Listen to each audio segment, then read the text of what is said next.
What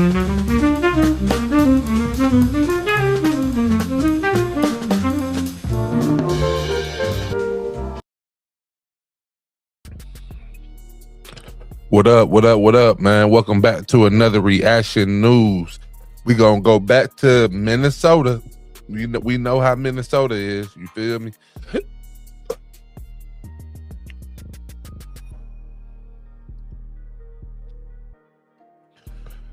Welcome back to another reaction. It's your boy Changing Narratives, man, coming through with another reaction all around the world. And today we're gonna go ahead back over to Minneapolis, Minnesota. With the with everything going on over there, man. ICE, they still over there protesting with ICE, but the particular what I want to touch on today is the fraud, the $18 billion fraud that I covered last week. Well, they got new charges, new things going on. The case still unraveling about this Omar lady. Trump, he seeing if she over here illegal or not, because word has it that she married her brother, Tim Walz. Tim Walz still got his head up in the clouds. Minnesota just falling apart. And so I'm gonna jump into the news now and see what they got going on so we can be up to date with what's going on around the world, baby.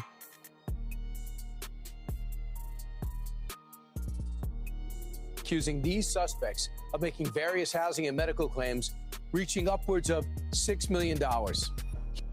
Whoa, let me rewind that. Make sure we hear them out right.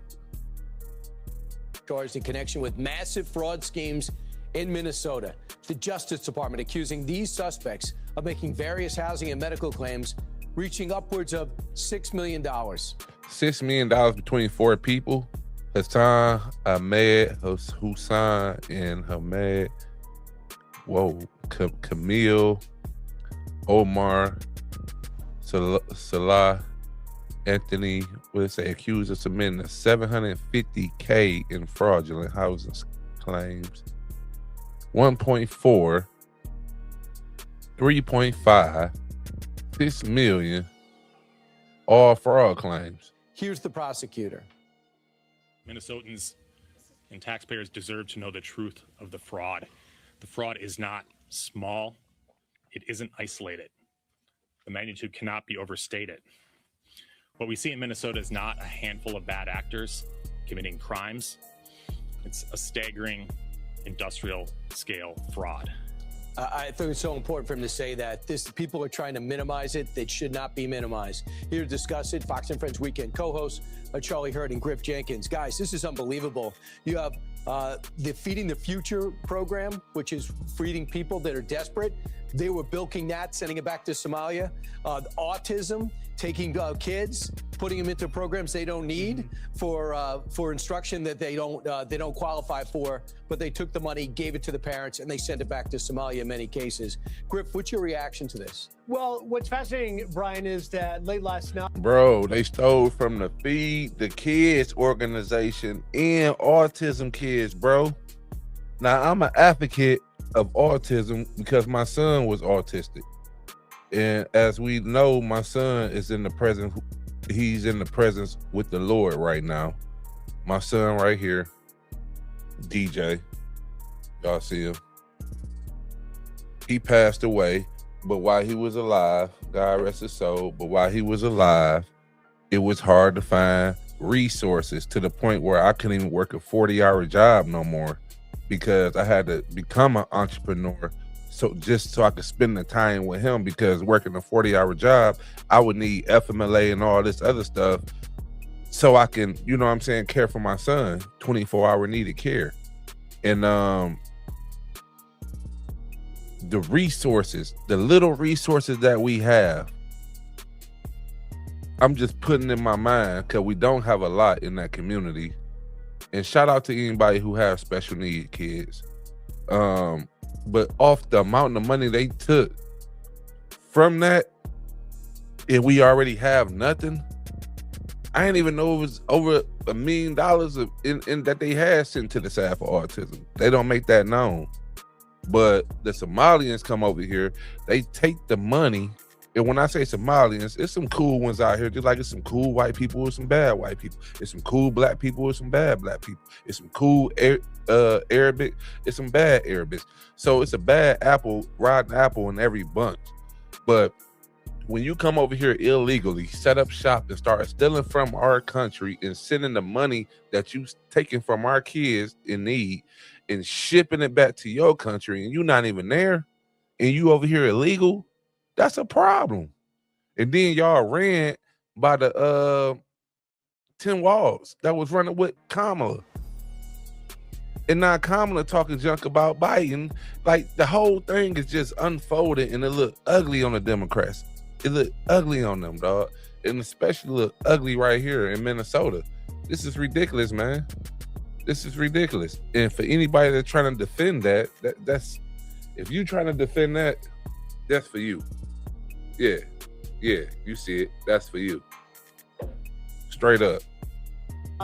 James Comer, the chairman of the Oversight Committee, said that the Governor Walz and Minnesota Attorney General Keith Ellison's response to a December letter to get more information on this was, quote, anemic. In his words, they're not cooperating, and they're threatening now to drag Governor Walz and AG Ellison before the House Oversight Committee to find out. Why? Because we are learning, as you just pointed out, that the fraud runs deeper than previously known, and there are still questions about whether they subpoena bank records to find out if any of this fraud money was going back to terror groups in Somalia and elsewhere. I also saw this report, Charlie, that people, Somalis, were traveling with suitcases full of cash through the TSA, which evidently you're allowed to do, but they also take pictures of it and record it, and that was going back to Somalia. As you respond to this, why don't we roll in some of the names and the money they're accused of bilking? Yeah, it's really extraordinary. Initially we were told that it was going to be $1 billion, but now it looks like more like $10 billion. And as the prosecutor pointed out, wow, it is industrial scale. And what makes it, I think, even more potentially politically toxic is the fact that we're talking about fraud tourism, basically, where you had people coming to this country with the promise of being able to defraud American taxpayers. And we've already seen there are some connections between some of the people that have been caught up in this and political leaders in Minnesota. I think that when you're talking about $10 billion, you're probably going to find a whole lot more connections like that, and it's going to become a whole lot more toxic. Right. But the fact that you can sort of meld this level of fraud also with a wide open border that allowed a lot of these people to come in unchecked, unvetted, and with motives that we don't even care to find out about. You're looking at a story that's not going away, and I think it's going to get a whole lot worse for Tim Walz and others in Minnesota. Exactly, because they looked the other way, and when people looked into it, they were called racist for looking into Somalis who were stealing our money. Right. I'm Steve Ducey. Right. They call racist for looking into what's going on with Somalis. That's the problem I have with the world right now. And then one thing with the Mexicans, the Chinese, Somalians, Haitians, in the Arab community. One thing I know about them in Michigan, but I'm assuming it's all over. They care about their heritage. They care about their people back home. A lot of them come over here, set up shop, and send money back home. They might have a couple gas stations over here, couple businesses. They live ultimately good. And they live good in Michigan. Like the Arabs, for example, in Dearborn, Michigan. I said this numerous of times. The Arabs come over to the country. They set up shop. They basically built Dearborn. They made Dearborn like their territory. Dearborn used to be just a regular part of the city. Like, they revamped, made Dearborn look like, if you go to Dearborn, you would think you somewhere overseas, over there in their country. You know what I'm saying? They revamped it. They made all these little $100,000 houses and all this stuff. Now they worth $500 to $1 million houses because they done customized neighborhoods. So now you got mansions sitting next to, like when you ride through Dearborn, you can see like houses that have been customized to mansions. And then the houses that haven't been touched yet, still regular little 3-bedroom houses right next door to a big old mansion. You know what I'm saying? And they start new projects with those little houses. And they, you know what I'm saying? But not only are they living good over here and got businesses and all this stuff over here, but the money they making, they sending back home to take care of their family. Even the Mexicans, you know what I'm saying? I know Mexican painters and all that stuff that help us out with the real estate construction. And they do the same thing. They make good money, put their people on, ship money back home. Got some cousins coming up here illegally, take care of their cousins, put them under his wing, throw a paintbrush in his hand, tell them, hey, just start rubbing the walls. You'll learn as you go along. What happened? They learn as they go along. Then it keep on going, it keep on going, it keep on going. They have 8 people in one house. You feel me? Everybody doing a job. You got 8 people paying one mortgage bill. Everybody got money in their pocket. They just saving, being disciplined, just saving, sending money back home, saving, sending money back home, saving. You feel me? And it's a domino effect. We're the only culture, black people, we don't do that. You feel me? We can't wait till the kids get out the house. We got different culture to where we don't care about each other the way they do. That's why all they neighborhoods look good. You go to Novi, where all the Chinese people at, Novi look good. You go to Dearborn, where the Arabic people at, look good. Southwest kind of beat up with the Mexicans, but they living good and with each other, and they take care of each other. You feel what I'm saying? Come to Detroit in the city.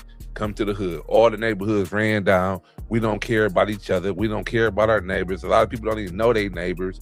We don't look out for each other. We all just care about ourselves individually, to the point where you don't even care about your immediate family. You just care about yourself.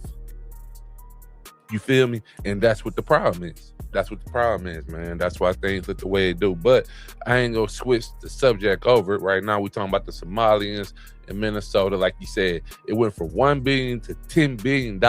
So I believe Trump, when every time Trump be saying billions and billions and billions of dollars, he's not lying. This is billions and billions and billions of dollars. 10 billion, and you didn't even turn your head. 10 walls, you didn't even turn your head to see where this money at, where it's going, who requested this money. That's a problem, and they gonna unfold it. So that's new, that's coming up, man. That's the new charges filed in the Minnesota, this fraud screen, and we're gonna keep up with it, man. We're gonna keep up with them and keep y'all in the loop and everything, man. So like the channel, subscribe, send me some comments, let me know what y'all think about the situation. Am I tripping? Or let me know, you feel me? And yeah, tap in with me, man. I'm out.